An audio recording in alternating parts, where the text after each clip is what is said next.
Good afternoon. These are on, I presume.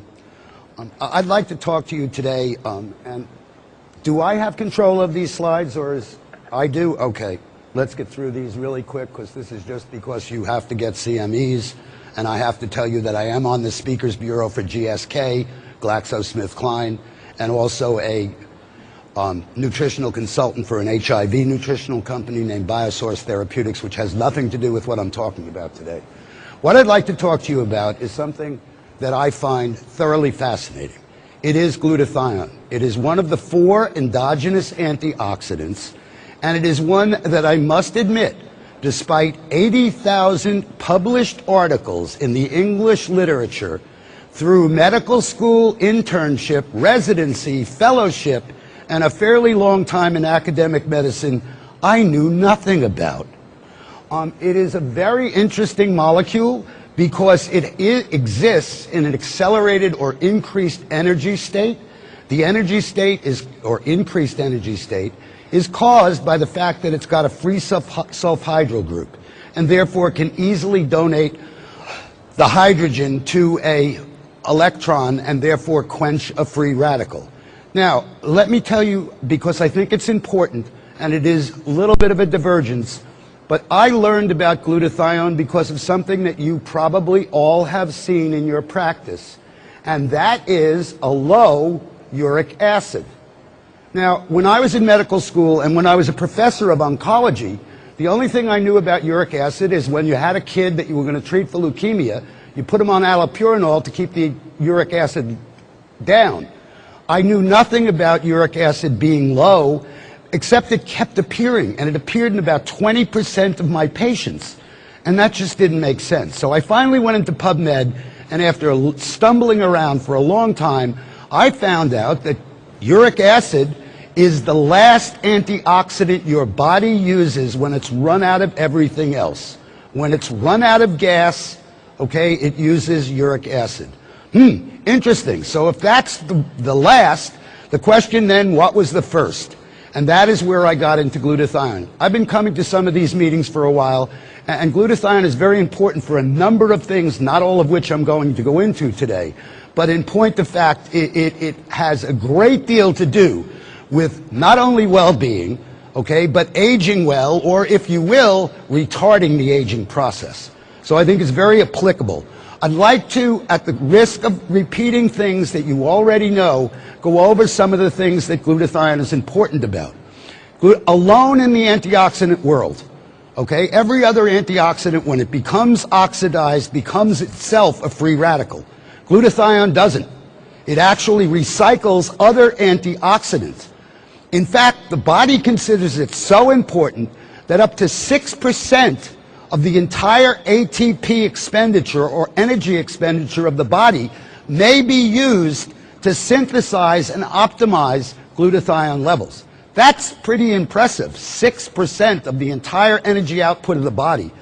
It is also the only non-enzyme antioxidant that doesn't become a free radical, and in fact has a very interesting corollary when it becomes oxidized, because what happens is it complexes to another spent glutathione molecule, and the compound then becomes GSSG, and GSSG has been shown in animal studies at least to promote and induce delta wave sleep. We all know the importance of that in terms of the aging process, so this, even in its used up form, functions as a very useful product. It not only functions as an antioxidant itself, but alone again in the world of antioxidants, it is an absolutely essential component of antioxidant enzymes, namely glutathione peroxidase, and most importantly, the glutathione transferases. And I bring that up because glutathione transferase abnormalities have now been associated with virtually every cancer known to man, and probably with a lot more than that. And therefore, by promoting the production of glutathione transferases through improving glutathione, we may be doing even more than I'm able to talk about right now. In addition, if that were not enough, let's keep going. It's a chelator. In fact, it's 50% as effective as oral chelation in getting rid of mercury. It has an effect on other heavy metals, but they're not as pronounced as mercury, and mercury is pretty ubiquitous in an environment, so it kind of comes as a freebie. And it detoxifies organic pollutants, perhaps the best known one of which is the 2-carbon fragment that we know as alcohol. And in fact, without glutathione, you ultimately get a hangover because you stop the process at acetaldehyde, which is phase 1 detox, and that in itself is a free radical, and obviously many of us may have felt the effects of that if we didn't have enough glutathione. Now, why is it important in aging? Well, these are old data, and I think they're probably not as robust as they should be, but I'll give you what is available now. Glutathione levels decrease with age.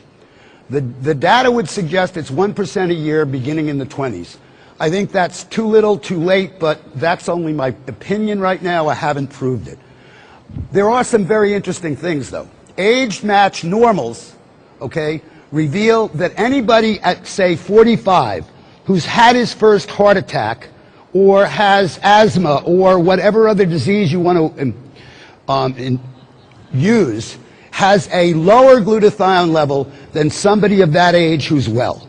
So disease causes decrease in glutathione and an accelerated decrease compared to normals. Glutathione happens to be, and this is perhaps the take-home message, it's the major protector of mitochondrial DNA.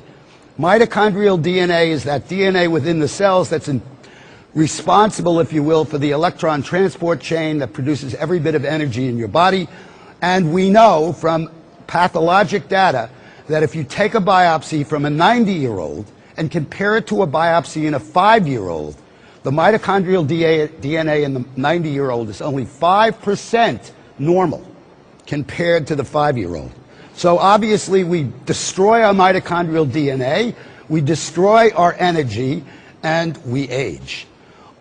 Maintenance of normal mitochondrial DNA is directly correlated, and it's got an R value above 9.9 with aging. So the higher your glutathione, the less you age. And I think